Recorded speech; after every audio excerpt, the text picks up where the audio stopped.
अगर राम आज होते तो क्या करते? सोचने वाली बात है ना।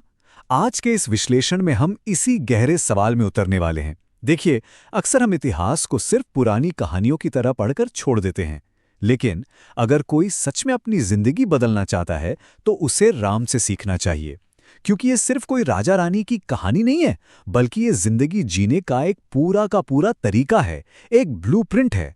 तो आइए इस सफर की शुरुआत करते हैं। तो सबसे बड़ा सवाल, अगर राम आज होते तो वो क्या करते? मतलब सोचिए जरा, क्या आज के दौर में कोई इंसान एक ऐसा वादा निभा सकता है जो इतना भारी हो, इतना विशाल हो कि वो उसकी पूरी की पूरी जिंदगी की दिशा ही पलट कर रख दे? हम लोग दिन भर में ना जाने कितनी बातें कहते हैं, बड़े बड़े दावे करते हैं, लेकिन जब बात एक ऐसे वचन की आती है जिसकी कीमत इंसान का अपना पूरा भविष्य हो, तो क्या उस वचन पर टिके रहना मुमकिन है? आज हम इसी बात की सच्चाई को टटोलेंगे। भाग एक फैसला जिसने पूरी जिंदगी बदल दी। जरा इस भयानक बदलाव की कल्पना कीजिए। मतलब दिमाग में एक चित्र बनाइए। एक तरफ अयोध्या में चारों ओर उत्सव का माहौल है, ढोल नगाड़े बज रहे हैं, हर तरफ जश्न है, क्योंकि राम राजा बनने वाले हैं। एक पूरे राज्य की उम्मीदें और खुशियां अपने बिल्कुल चरम पर हैं। और ठीक उसी पल दूसरी तरफ 14 साल का वनवास सामने आ खड़ा होता है। 14 साल, एक तरफ राज्याभिषेक की अपार खुशी और दूसरी तरफ एकदम से सब कुछ छिन जाना। सिर्फ एक वचन और लिटरली पलक झपकते ही पूरी दुनिया ही बदल गई। ये एक ऐसा मानसिक और भावनात्मक झटका है ना, जिसे झेलना किसी भी आम इंसान के लिए बस नामुमकिन सा लगता है। आगे बढ़ते हैं। भाग 2, बिना किसी शिकायत के किया क्या बलिदान। तो जब वनवास की ये खबर मिली तो राम की प्रतिक्रिया क्या थी?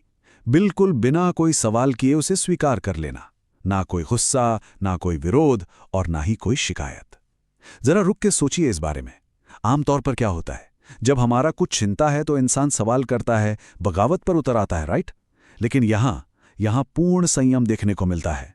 ये जो शांति है ना, ये जो ठहराव है, ये इस बात का सबसे बड़ा सबूत है कि खुद की इच्छाओं से कहीं ज्यादा बड़ा कुछ और था। और वो बड़ी चीज आखिर क्या थी? पिता का वचन मेरा धर्म है। हमारे आज के इस पूरे विश्लेषण का कह सकते हैं कि सबसे मजबूत आधार यही एक पंक्ति है। ये कोई मामूली सा वाक्य नहीं है, बल्कि एक सर्वोच्च बलिदान और सम्मान का जीता जागता प्रतीक है। ये हमें बताता है कि अपने कहे गए शब्दों की गरिमा को बनाए रखने के लिए एक इंसान किस हद तक जा सकता है। ये कर्तव्य और वचन का एक ऐसा अद्भुत मेल जो सदियां बीत जाने के बाद भी कभी पुराना नहीं पड़ता। अब आते हैं भाग 3 पर, आज के युग में वादे। इतिहास के उस महाकाव्य से निकलकर जब हम आज के समाज की तरफ मुड़ते हैं ना, तो सच्चाई बड़ी ही बेबाकी से हमारे सामने आती है। एक तरफ वो प्राचीन आदर्श हैं, जहां सिर्फ एक शब्द के लिए, एक वचन के लिए पूरी की पूरी जिंदगी दांव पर लगा दी जाती थी। राम ने बिना किसी हिचकिचाहट के अपना पूरा जीवन दांव पर लगा दिया। लेकिन आज का दौर देखिए, जहां छोटे छोटे और रोजमर्रा के वादों को कितनी आसानी से बिना किसी परवाह के तोड़ दिया जाता है। काम की बात हो या हमारे आपसी रिश्तों की, वादे करना और उन्हें तोड़ देना आज एकदम आम बात हो गई है ना? एक समाज के तौर पर सच कहें तो हमने शब्दों की अहमियत को बहुत ही कम कर दिया है। और इसी के साथ हम अंत में इस बहुत ही चुभने वाले सवाल पर पहुंचते हैं, क्या आज के समय में शब्दों की सच में कोई कीमत बची है?